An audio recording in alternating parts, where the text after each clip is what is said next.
네, 이번에 중복죄소 금지 원칙에 대해서 살펴볼게요. 여러분, 중복죄소 금지 원칙은 언제든지 나올 수 있어요. 그게 케이스를 가장한 단문이든 그냥 단문이든 완전 케이스든. 근데 이 중복죄소 금지 원칙이 나왔을 때는 논점 잡는 게 어렵진 않아요. 왜냐하면은 일단 소송이 두 개가 진행된다는 것 자체가 이 케이스에서 명백하게 나타날 거기 때문에 중복죄소 논점 잡는 건 어렵지 않아요. 그리고 요건도 굉장히 쉬워요.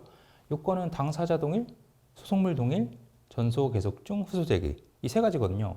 당사자 같고 소송물 같고 전소 계속 중에 후소가 제기돼야 된다. 이래서 그 케이스로 나와도 논점 잡기가 쉽고 또 요건도 굉장히 간단한데 문제는 이제 이 안에 채권자 대위권이나 상계양변 이런 것들이 좀 디테일하게 들어가면 어려울 수 있어요. 그래서 그래도 너무 어렵게 생각하지는 마시고 하나하나 살펴볼게요. 중복질소를 왜 금지하냐? 당연히 그 소송 경제에도 반하고 판결이 모순 저촉될 수도 있기 때문에 전수와 후소가 달라지면 안 되잖아요. 이제 법원의 재판부도 많고 A 재판부와 B 재판부의 이제 또 인식이 다를 수도 있기 때문에 모순 방지, 소송 경제 이런 것들에 의해서 중복소 제기는 원칙적으로 금지가 됩니다. 첫 번째 요건인 당사자 동일에 대해서 살펴볼게요. 완전히 똑같은 당사자, 뭐 전소도 A, B, 후소도 A, B 이러면은 당연히 그 당사자가 같기 때문에 안 되겠죠. 근데 이제 문제는 그 형식적으로는 전소랑 후소가 당사자가 틀린데 이 법률 효과를 받는 경우가 있어요. 그게 어느 거냐 하면 이제 변론 종결 후에 승계인. 한마디로 변론이 종결됐는데 그 후에 승계한 사람에 대해서는 그 법률적 효과가 미치기 때문에 뭐 형식적으로는 이게 B랑 C랑 달라도 그걸 이제 동일하게 봅니다. 그리고 선정 당사자가 소 제기한 뒤에 선정자가 동일한 소를 제기한 경우. 한마디로 선정 당사자는 뭐 한 50명을 대신해서 내가 대표로 하겠습니다 해서 1번이 나가서 소송을 하는데 갑자기 뭐 3번이 나가서 소송하고 이러면은 선정 당사자를 만들어 놓은 의미가 없잖아요.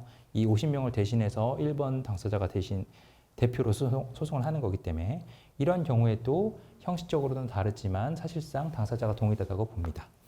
그럼 이제 결국 채권자 대위 소송에서 어떤 문제가 발생하느냐? 과연 채권자 대위 소송에서도 당사자가 동일하다고 볼 수 있느냐? 이거는 채권자 대위 소송의 법적 성질이랑도 관련이 있는 거예요. 여러분 크게 그 법정 소송 담당이 아니라고 보는 견해와 통설 판례는 제3자 소송 담당이라고 보는 견해 이렇게 대비된다는 거는 잘 아실 거예요. 그러면 제3자 소송 담당이 뭐냐? 요거가 좀 감이 안 오실 수 있는데 제3자 소송 담당의 의의를 살펴보면 실체법상 권리 의무의 주체가 아닌 사람이 당사자로 소송을 수행하는 것이다. 그러니까 이 사람은 그 사건에 대해서 실체법상 권리 의무의 주체가 아니에요. 그런데도 불구하고 특수한 경우로서 당사자로 소송을 하는 거예요. 이게 제3자 소송 담당이에요. 그래서 여러분들이 기본적으로는 이 케이스 포섭을 하실 때 판례의 입장을 기준으로 하시면 어렵지 않거든요. 기본적으로 통설 판례는 제3자 소송 담당이라고 본다. 한마디로 실체법상 권리 의무 주체가 아닌 사람임에도 불구하고 그 사람이 당사자로 소송을 수행하는 것이다. 이렇게 법적 성질을 알아두시고 그 다음을 살펴볼게요.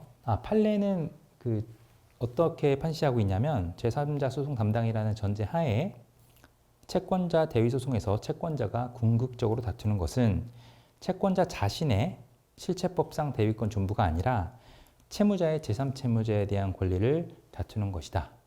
이렇게 판시하고 있어요. 한마디로 채권자 대위 소송이라는 것은 채권자의 어떤 내가 대위권이 있어 요거를 다투는 게 아니라 이 채무자의 제3채무자에 대한 권리가 있냐 없냐를 다투는 거기 때문에 제3자 소송 담당이다. 이런 입장이에요. 채권자 대위 소송을 제기한 후에 채무자가 같은 내용의 후소를 제기한다. 한마디로 채권자가 먼저 채무자의 제3채무자에 대한 권리를 다투고 있어요. 근데 갑자기 채무자가 나와서 뒤늦게 내가 제3채무자에게 권리가 있어 이렇게 다투기 시작을 해요. 그러면 중복죄소겠죠, 기본적으로. 근데 이게 학설에 따라서 좀 틀리긴 한데 아까 살펴본 바와 같이 제3자 소송이 담당이 아니라고 하는 견해는 중복죄소가 아니라고 봐요. 왜냐하면 제3자 소송이 아니라는 견해는 채권자의 실체법상 뭐 대위권이 존재하느냐, 채권자의 권리에 비중을 두는 견해이기 때문에 그래요. 근데 아까 통설 판례는 채권자의 권리에 대한 그런 걸 강조하는 게 아니라 채무자의 제3채무에 대한 권리의 존부가 있냐 이런 입장이기 때문에 기본적으로 중복죄소로 봐요. 다만 이렇게 제3자 소송 담당으로 보는 견해에 있어서도 218조 3항에 비추어 봤을 때 채무자가 알았을 때 한해서 그 중복재소가 돼야 된다고 봐야 되는 게 아니냐 이런 견해도 있는데 판례는 채무자가 알았건 알지 못했건 후소는 중복재소가 된다 이런 입장이에요. 그러니까 여러분들이 판례의 입장에 따라서 채권자 대의 소송이 제기된 후에 채무자가 같은 내용의 후소를 제기하면 제3자 소송 담당에 따라서 그 중복재소가 된다. 이렇게 기억을 하시면 돼요. 두 번째로 먼저 채무자가 자기 권리를 행사하고 있어요. 이번에 좀 반대죠. 채무자가 먼저 자기 권리를 제3채무자를 상대로 싸우고 있어요. 근데 뒤늦게 채권자가 그걸 모르고 대위소송을 제기했어요. 뒤늦게, 후발로. 그러면 이거는 채무자가 잘 하고 있는 거잖아요. 원래 채무자가 안 할 때 대신 채권자가 나서서 하는 게 채권자 대위소송인데 지금은 채무자가 잘 하고 있는 거거든요.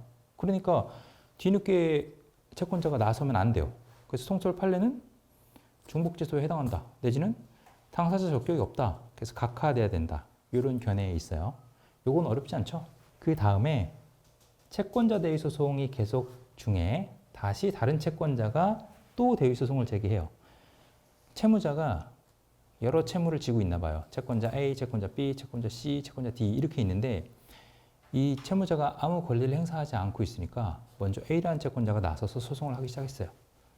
그 다음에 이제 B가 자기 권리를 찾겠다고 또 나서서 소송을 해요. 그럼 이제 C도 할 수 있고 D도 할 수 있고 이렇게 할 수 있잖아요. 그럼 이 제3채무자는 이제 무슨 죄예요? 갑자기 나는 채무자 한 명인데 소송을 4개씩이나 당해야 돼.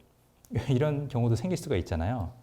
그래서 이때도 학설이 대립을 하는데 아까처럼 제3자 소송 담당이 아니라고 보는 견해는 각 채권자별로 자신의 채권자의 권리를 행사하는 걸로 보기 때문에 중복재소가 아니라고 봐요. 하지만 아까 통설 판례는 제3자 소송 담당이라고 본다고 했잖아요.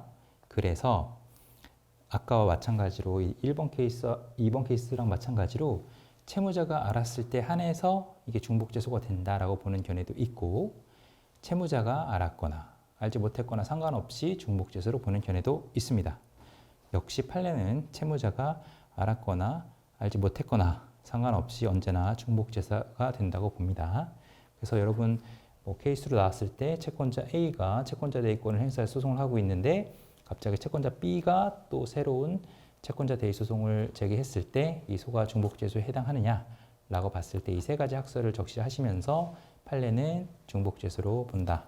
이렇게 기억을 하시면 돼요. 이게 당사자 동일에서 나오는 조금 어려울 수 있는 테마예요. 근데 이제 차근차근 생각해 보시면 그렇게 어렵지 않아요. 이해하시기 편하게 통설 판례는 제3자 소송 담당이라고 본다. 요걸 기억하시기 바랍니다.